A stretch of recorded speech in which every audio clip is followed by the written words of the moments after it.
Hey legends, I'm going to show you a snippet of our private group with a few of the real deep dive questions I've been asked. We spent a good few minutes on each of them, going right into detail and all that. But firstly, I've been getting a lot of questions on getting more details on the private group, and I just wanted to show you what we have on offer. Obviously the singlets, the t-shirts are there as well. A lot of that covers the cost. I'm just making about $5 on that one.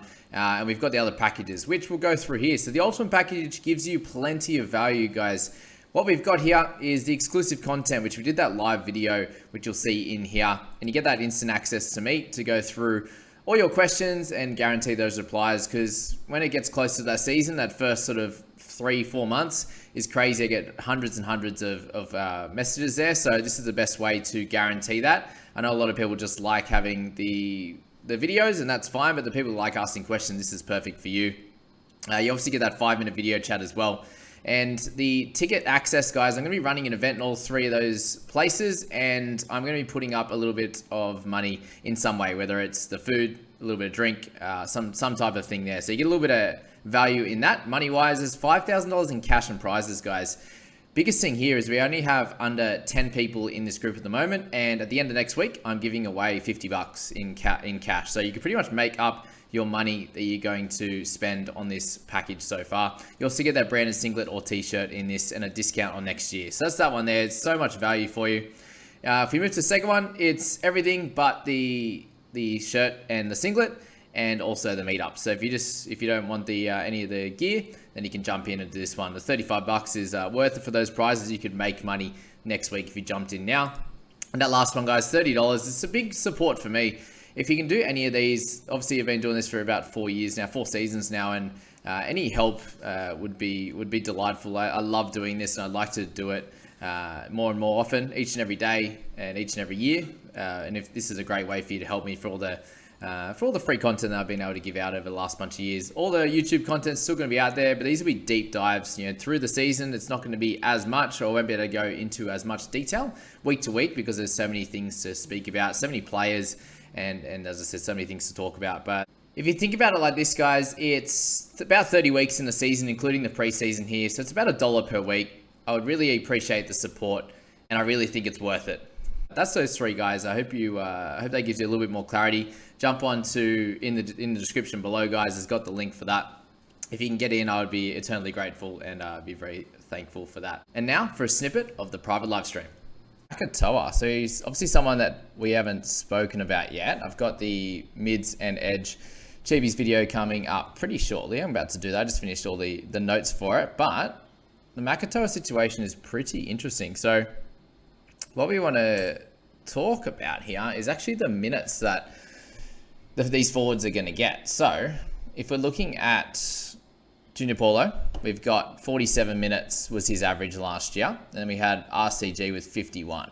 So as a starter, we got, 62 minutes free out of those 2 guys. If we assume Hopgood's got a 55 to 60 minutes in that one there, then we've got, 25 to 30 there. So we're looking at sort of, pretty close to that sort of 85, 90 minutes available for probably Makatoa and Brown, which is going to be the interesting one. So what we see with their bench rotation is it's most likely going to be like a Jake Arthur, for example, or a Mitch Rain. So Rain potentially could take some minutes off Josh Hodgson, with him, having not played in a year, and is he going to be fit to play 80, especially when majority of those hookers these days don't play the full 80. So really, you'd expect Rain most likely to be on that bench.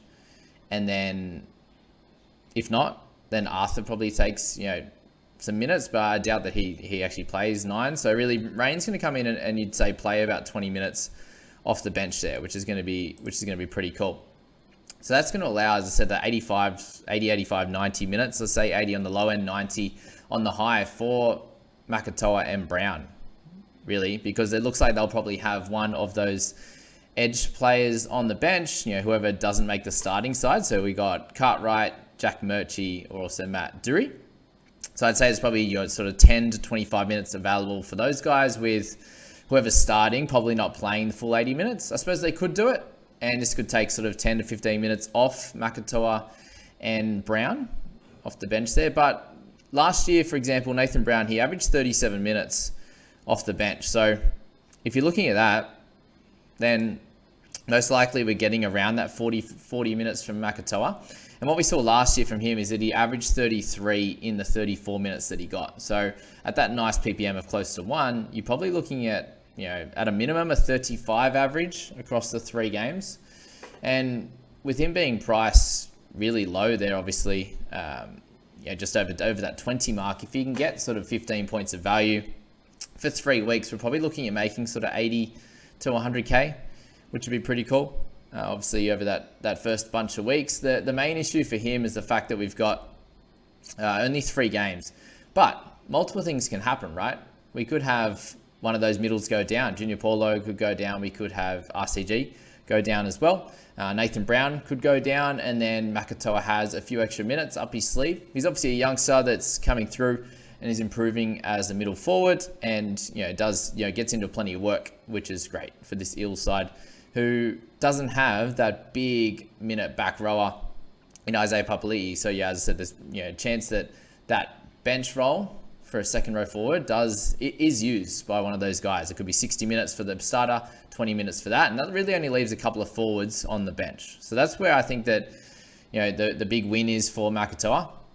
And in terms of what's going to happen afterwards, he could go to lower minutes, which is a bit of an issue. Or he could be out of the team completely when Madison comes back. So I'm actually interested in him for sure. 302K. If you got someone there, you could actually play in your starting 17. If he is average somewhere in the mid-30s, you'd rather play him, who's going to be a bit more consistent, especially once we find out his role in the trials, compared to a guy like a center or a winger, Tommy Talau, these types of players that we might be taking a little punt on, Sonny Luke, these types of guys that we're not sure how many minutes they're going to get, and sort of PPMs that are going to be fairly low. So that's the first one there, guys, around Chance Nickel Klukstar. So for him, very interesting one, obviously, considering that he has been sort of a 40-point scorer in the past.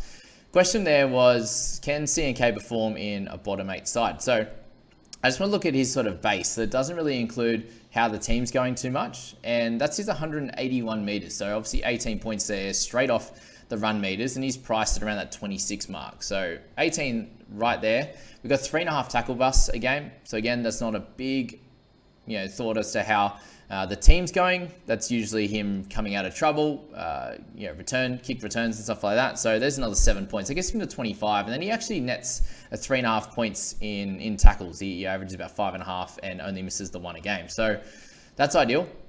He's sitting there with about 28.5 points there, just on base alone. Obviously, you add the errors in, and then any type of attacking stats in terms of offloads, try assists, and tries from there. Yes, is he going to get them as much in a poorer team? Probably not, but he has done it, obviously, in a better team. Will he average in the 40s? I doubt it, but can he average 35 and make us sort of some decent money in a position that's pretty tough? For sure. Like RTS has gone over the Warriors. He's obviously an amazing player, better than CNK. No offense, but he's gone over and done super well in that Warriors side. Walshy had a good year as well. Last year wasn't so great, but CNK can definitely do that as well.